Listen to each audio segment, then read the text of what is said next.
first episode Mike ever appeared in, back in season 2, was when the character of Jane died. The original idea was for Saul Goodman to come and clean up the death scene. Bob Odenkirk, who is, as soon as I say his name, it makes me smile, it makes me laugh. Bob's terrific, but he was not available. Sit tight. I know who to call.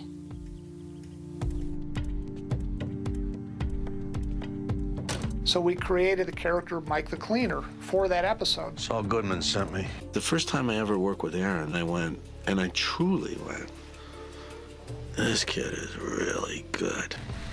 I'm watching auditions, all these wonderful actors auditioning for the part of Mike, and I see Jonathan Banks. Vince and Tom Schnoz had been big Wise Guy fans from 1,000 years ago. And I'm thinking to myself, oh my God, this is the guy from Wise Guy, one of my very favorite shows during college. I gotta say, Jonathan Banks, and I told him this early on, was kind of one of the guys in a way when I was in high school that I looked at and said, wow, if that guy can be on TV, maybe I can too, you know? And he was one of the first guys I saw on TV in Wise Guy who was a guy. Mike the Cleaner, thereafter to be known as Mike Ehrmantraut, has become yet another integral character to Breaking Bad. Mike fit well. Mike and I got up together. Mike and I had a good time together. Say it, please. I woke up, I found her, that's all I know. We all want to be Mike. Come on, Mike fixes things. Mike's there. Mike does it. Ain't tough. You're in the home stretch. Mike, the private eye, who's been planting bugs in Walt's house. Walt gets saved. This isn't a phone talk, Walter. There is a soft side to Mike, and I think he has a soft spot for Walter. That, deservedly or not, he feels like this guy needs a little watching over. I think he wishes him well. But 2 weeks later, he killed her. The regret in that speech, that he could have saved a woman's life and didn't. I chose a half measure when I should have gone all the way. I think he's very aware that Walt is drowning and doesn't want to see him die, is the most simple thing to say. Jonathan Banks is so much fun to work with, and he is an intimidating guy. He's a friendly guy, and he's a dad, and he's a funny guy, but he's got a kind of heavy weight air to him. I'm looking for Pinkman. We both know why, don't we? And he was genuinely scary. When he stares you down, he's in the role. He's completely in it. I trust the hole in the desert I'd leave you in. You don't have to do this. Yeah, unfortunately, I do, Walter.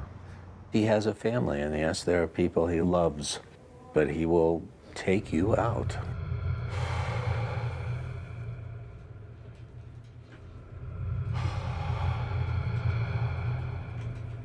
I am in the truck.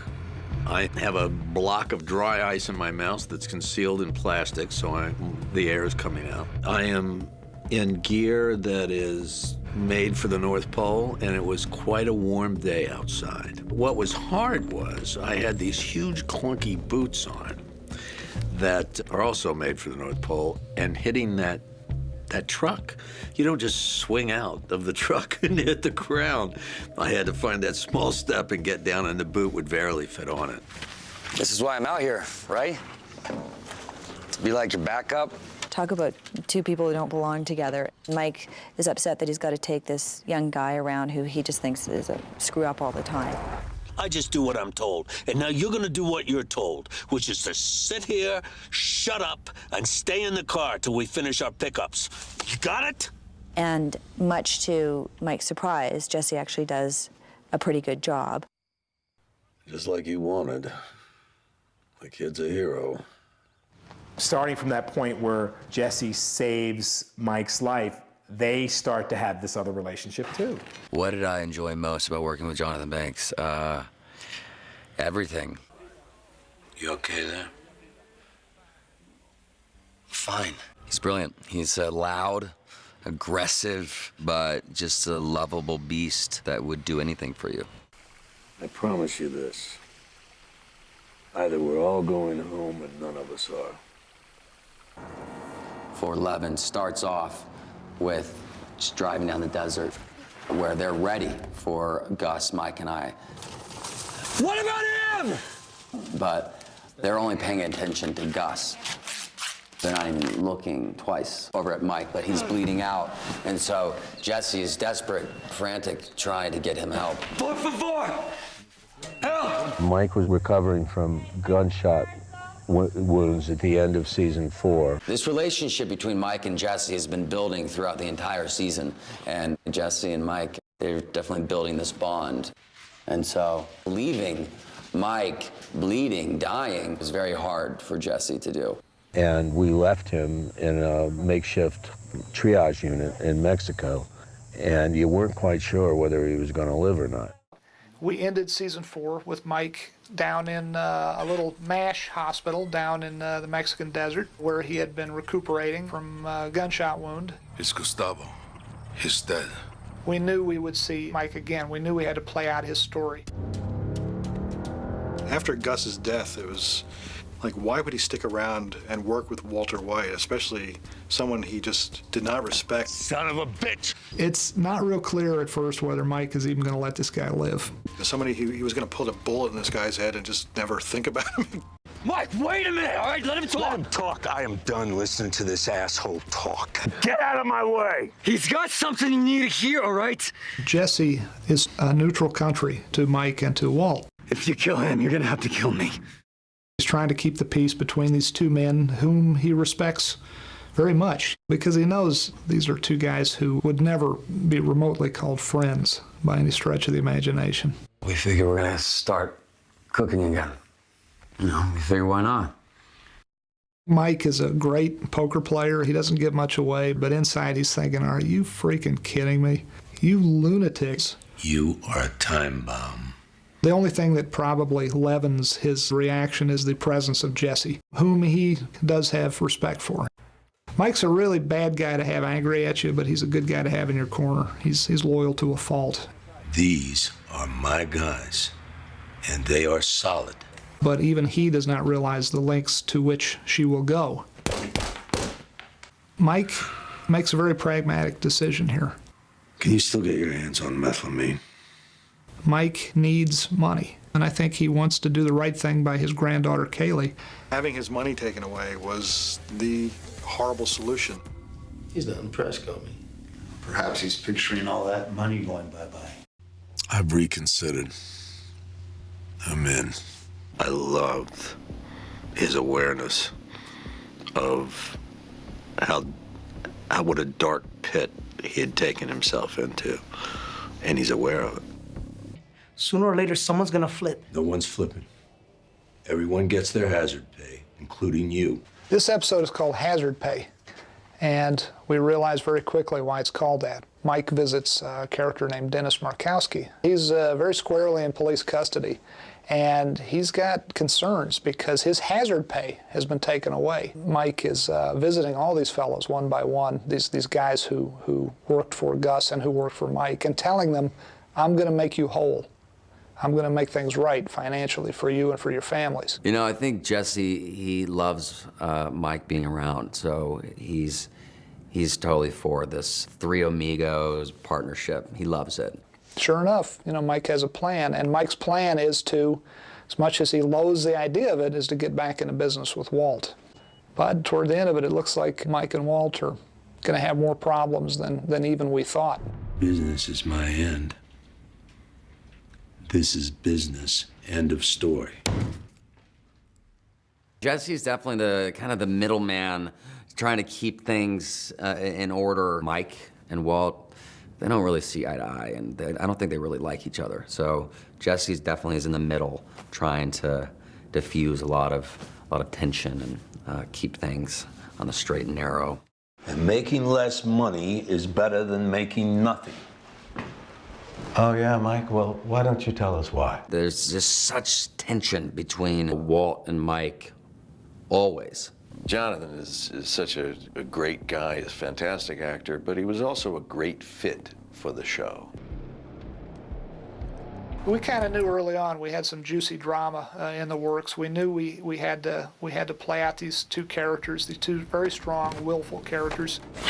Mike, hold on. Okay? Mr. White's got an idea. Count to 3. Mike, I'm serious. It's a great idea. Look, you get your $5 million, we both do, and he gets his methylamine. All right, just hear him out. These are two really strong, willful guys, Walt and Mike. And you need to play it out such that only one guy is left. At least, certainly, that's the way Walt sees the world. As we know from many episodes now, Mike has been working with Walt just out of simple expediency and a need for some quick cash. Well, I guess that's it. While I think on some grudging level Mike respects Walt, he's relieved that, I'll be out of business with this lunatic. All right. Guess I'll see you around. No, don't think so. Jesse loves Mike. They definitely have a friendship going, and it's not going to continue. Just look out for yourself. And so Jesse's a little saddened, but he gets it. Mike abandoning his granddaughter, so heart-wrenching to watch. Jonathan Banks, in his depiction of Mike, I'd have never left her in the park. I wouldn't have done it. But you know what? I respect my writers, I respect my producers.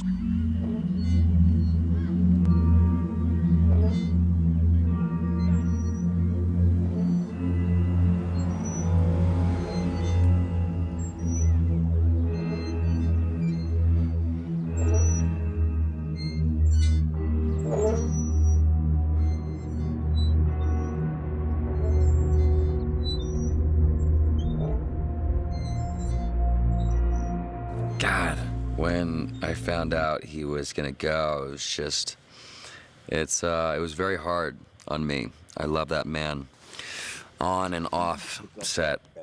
I love tough guys. Good old-fashioned, old-school tough guys. Not guys who posture and flex, but guys who are quiet. Mike Ehrmantraut was one of those tough guys. Vince and I were at Aaron's engagement party on a cool night, I think in February. And I went, Vince, do you think that you could quit talking about the fucking hors d'oeuvres and we could talk about my career for a minute? That's when I learned. So I knew what was going to happen. We are losing one of our very special actors, Jonathan Banks. And if you look around, you'll see crew members are wearing black armbands, and that's for him. Everybody loves Mike. Everybody loves Jonathan. We hate to do it to him, but it's his time, unfortunately. This is an incredibly dramatic episode. Brian, to come and hold my hand with me, because it's a mother tough day. This is a glorious end to a magnificent character that I've been lucky enough to play. So now you know I'm a cupcake. 46 years professionally, and this is as good as it has ever been. Thank you. One of my very favorite moments of season 5 thus far was Mike's death. That was highly debated.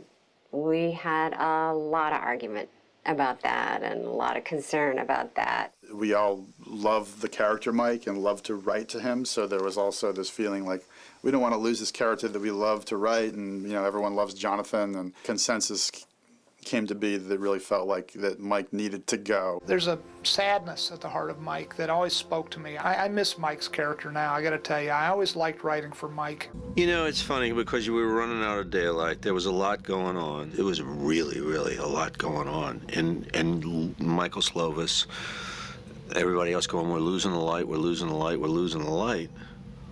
And here is my moment of contemplative death by the river. And holding on to that as an actor, just trying to do justice to that character. That was, it wasn't easy that day. I'm sorry, Mike. This whole thing could have been avoided. Shut the fuck up. Let me die in peace. And I didn't know that Michael Slovis had that camera back up on the hill so that when Mike just collapses, he goes over, And it was so exactly the right thing to do, I think. My idea for Mike is that he retires to Spain, that he goes to the Costa Blanca, and he lives with a beautiful Spanish woman, and listens to jazz at 2 o'clock in the morning on summer nights on a coastal town. You know, that's how I see Mike.